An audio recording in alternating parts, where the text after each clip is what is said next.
You're only a little lad when he first comes to the club, but he's having a good attitude, he's moving on, he's getting bigger. If he wants it, it's there for him.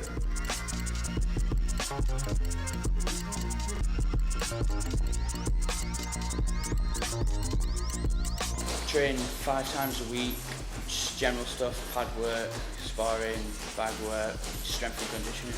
The first time I walked in when I was 11, before it was too difficult, just didn't think I was going to come back. But after a few sessions, it just grabbed me and just started coming back into the gym regularly. Get a lot out of boxing. I do a lot of social things where instead of just being in the gym all the time.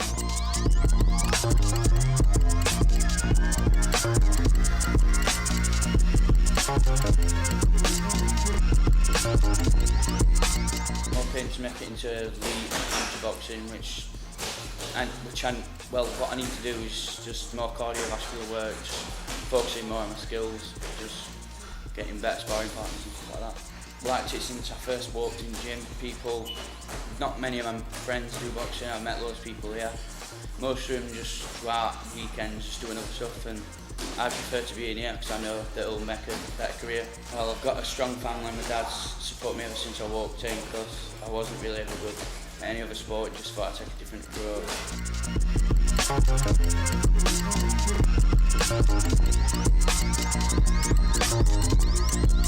Tyler loves his boxing.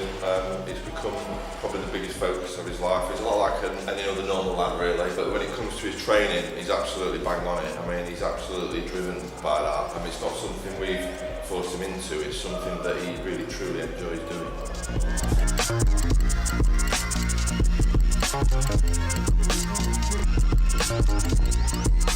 Lad's won a lot of fights as an amateur, he's doing really well. I mean, he's been fighting at a national level since he was 15. And I'm encouraging him, I want to encourage him to go on and fight internationally and become a pro, and work and fight at a better level.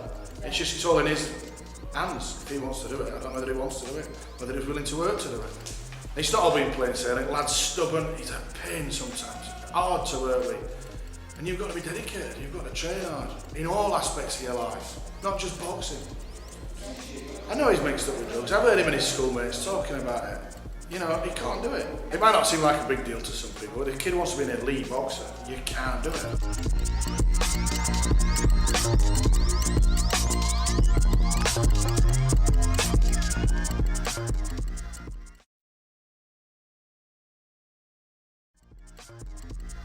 Oh yeah, me and Steve, I've got on with him quite well actually up to now, he's been fine. Recently though, he has been, in my opinion, sticking his nose into business that didn't really concern him. Yeah, the way I see it, when Tyler's at the gym, he's working very hard, exceptionally hard, and then when he's at home, when he's chilling with his mates, that's his time and he's earned it, and maybe he can do what he wants and let his hair down.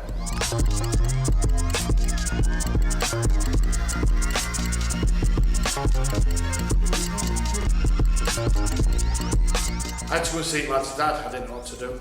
It's hard, because boxing's my life. And boxing has to come first, before him, before anybody. Cannabis is a banned substance in competition, you can't smoke it, it's wrong. And it does damage to kids, it's really bad for them. It's no good for their mental health, physical health, anything. I mean, it's in papers every week, kids having breakdowns. I was shocked by his dad's attitude towards it. He thinks it's right for him to smoke weed, to relax after training. That's not the way forward. Just because his dad smokes it, he thinks it's right for his son to smoke it. It's not. I don't think they understand what it takes to make this leap to become an elite boxer. It's on dedication, it's your life, devotion, everything. It's not just about boxing, it's your personal life. Everything has to be centred around this, the goal to become an elite boxer.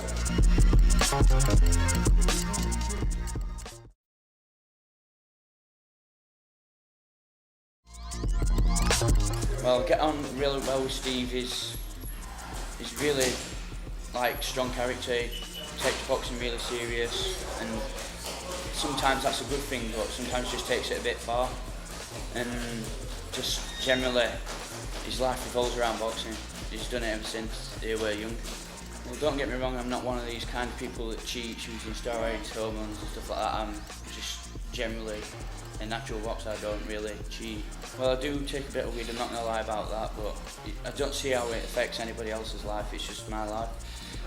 Steve just don't like it, and my dad's fine with it, so I don't really see how it's just opinionated. It's what people think about it and what people have been brought up with about the opinion of it. Well, I don't go to training stone, it's just something I really do in my spare time. It has no effect on other people's lives. Well, it's only a Class C, it's only a really a one, isn't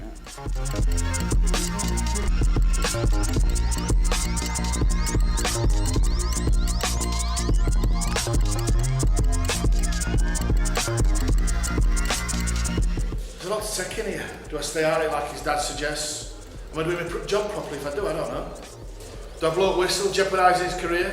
I don't know. There's the anti-doping line, isn't there? But, you know, do I use it? Do I go with that? Is that what it's about? My wife thinks I should just have a chat with all lads generally and to talk about doping and anti-doping laws, and maybe that'll get a message through to him. We aren't being direct and going confrontationally with him. Even if he's not taking drugs during competition, that's not the point. He shouldn't be taking them. He's a boxer, he's training hard, he's working hard, he's got to be fit. I've even thought about going to social services, to be fair, but he's under 18, his parents don't care, don't seem bothered about it. Should I? Or police even? It's against law, not just rules.